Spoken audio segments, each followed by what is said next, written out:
नमस्कार दोस्तों, आज की इस वीडियो में हम बात करेंगे ऐसे दो आदतों की या ये कहा जाए ऐसे दो कारणों की जिनकी वजह से एक कोई भी व्यक्ति डायबिटीज़ का शिकार हो सकता है। और ये दो आदतें लगभग 80% से ज़्यादा हिंदुस्तानियों में देखी जाती हैं, जिसकी वजह से हमारे देश में डायबिटीज़ की समस्या दिन प्रतिदिन बढ़ती जा रही है। तो आइए चलिए शुरू करते हैं वीडियो और जानते हैं सबसे पहला कारण। अगर हम बात करें खाने की, तो आधे से ज़्यादा भारतीय खाने के शौकीन हैं, जो होना स्वाभाविक है। लेकिन अगर हम बात करते हैं डिनर की, तो लोगों का डिनर करने का एक स्टाइल है कि जब तक खाना पूरा ना खा ले, मतलब गला यहाँ तक ना भर जाए, डकार ना आ जाए, तब तक उन्हें लगता है हमने तो खाना ही नहीं खाया, हमें तो स्वाद ही नहीं आया, अभी तो हम भूखे हैं। यानी ओवर ईटिंग की समस्या। जी हाँ, ओवर ईटिंग की समस्या एक बहुत ही गंभीर समस्या है और ये आदत लगभग 80% से ज़्यादा लोगों को भारत में देखी जाती है, जिसके कारण डायबिटीज़ का शिकार उस व्यक्ति को होना पड़ जाता है। ऐसा होता क्यों है, क्या इसके बीच में रिलेशन है, मैं आपको समझाता हूँ। अक्सर अगर हम बात कर रहे हैं डिनर की, वैसे अगर आप पूरे दिन भी देखें तो भी ओवर ईटिंग की आदत आपके लिए बहुत खतरनाक है, जो डायबिटीज़ जैसी समस्या को आपके शरीर में जन्म दे देती है। क्यों, समझते हैं। जब भी कोई भी व्यक्ति ओवर ईटिंग का शिकार होता है, यानी ज़्यादा खाता है, तो धीरे धीरे वो देखता है कि उसकी बॉडी पर फैट इकट्ठा होना शुरू हो जाता है, यानी वो मोटा होना शुरू हो जाता है, जिसकी वजह से हमारे जो शरीर है उसके अंदर इंसुलिन की रिक्वायरमेंट, डिमांड ज़्यादा बढ़ जाती है। अब आप कहोगे कि ये इंसुलिन क्या है। जब भी हम खाना खाते हैं तो हमारी बॉडी में एक ऑर्गन होता है पेनक्रियाज, जिसका काम होता है इंसुलिन को प्रोड्यूस करना। और ये इंसुलिन हमारे सेल्स को इंडिकेशन देता है कि जो खाना है वो डाइजेस्ट हो गया है, ग्लूकोज बन गया है, अब इस ग्लूकोज को आप एब्जॉर्ब कर लीजिए, जिससे हमें एनर्जी मिलती है।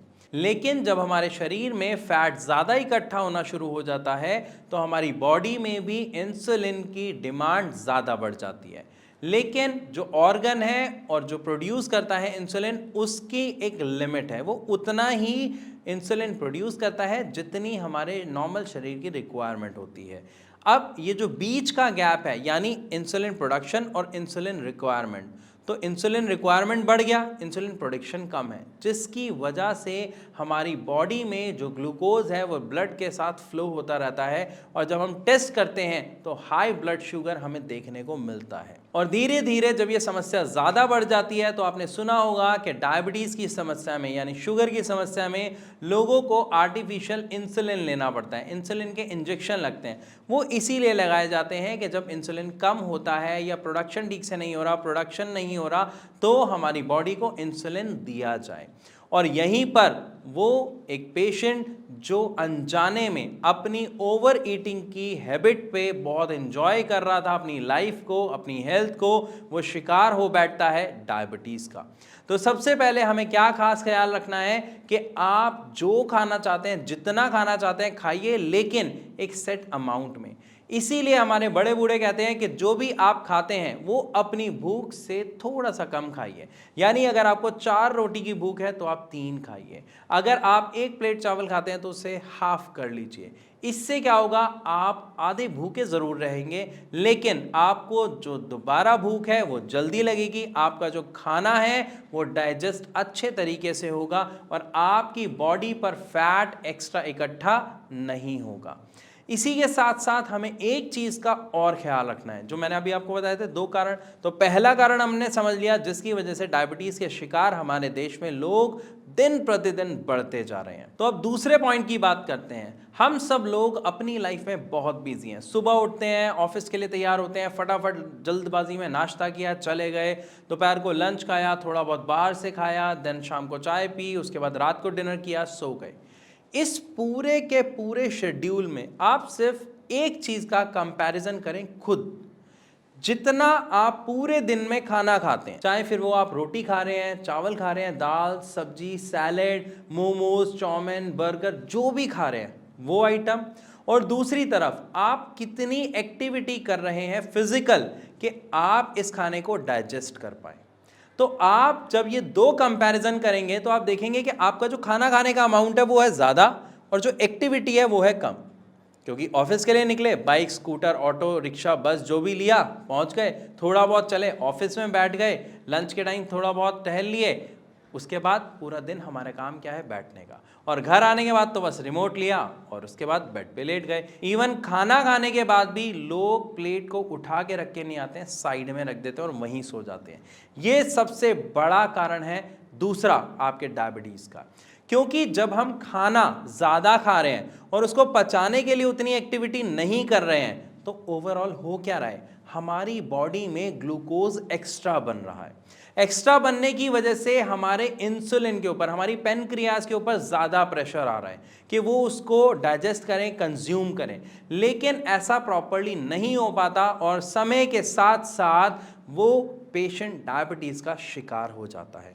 तो सिर्फ दो चीज़ें अगर आप अपनी ज़िंदगी में छोड़ दें, पहला ओवर ईटिंग एंड सेकेंड जो आपकी एक्टिविटीज़ हैं वो जो कम है उसको छोड़ दें, मतलब अपनी एक्टिविटीज़ को बढ़ा लें। यानी अगर आप अपने लाइफस्टाइल में थोड़ी सी एक्सरसाइज या थोड़ी सी योगा या थोड़ा सा जिम वगैरह वर्कआउट अगर आप शुरू कर दें, तो हर एक व्यक्ति अपने आप को डायबिटीज़ जैसी समस्या से बचा सकता है। क्योंकि डायबिटीज़ कोई बीमारी नहीं है, ये एक समस्या है जिसको कहा जाता है लाइफस्टाइल डिसऑर्डर। तो अगर आप अपने लाइफस्टाइल को यानी रहन सहन खान पीन के तरीके में बदलाव ले आते हैं, तो आप अपने आप को डायबिटीज़ से बचा सकते हैं। ये मैं क्यों कह रहा हूँ, आप 2 मिनट के लिए खुद सोचिए। क्या आपने कभी सुना है किसी पहलवान को डायबिटीज़ हो गई, किसी मजदूर को डायबिटीज़ हो गई? नहीं। इवन डॉक्टर्स को डायबिटीज़ हो गई? नहीं, क्योंकि उनके शेड्यूल में वो बहुत स्ट्रिक्ट होते हैं, सुबह वॉक के, जॉग के, एक्सरसाइज के। अक्सर आप देखेंगे जितने भी लोग हैं वो ज़्यादातर क्या करते हैं, सुबह मॉर्निंग में अपने आप को समय देते हैं वॉकिंग के लिए, एक्सरसाइज के लिए, वर्कआउट के लिए, जिससे पसीना बाहर निकलता है। और उनका जो खाना होता है वो बड़ा लिमिटेड होता है, उन्हें पता है उन्हें कितना खाना है।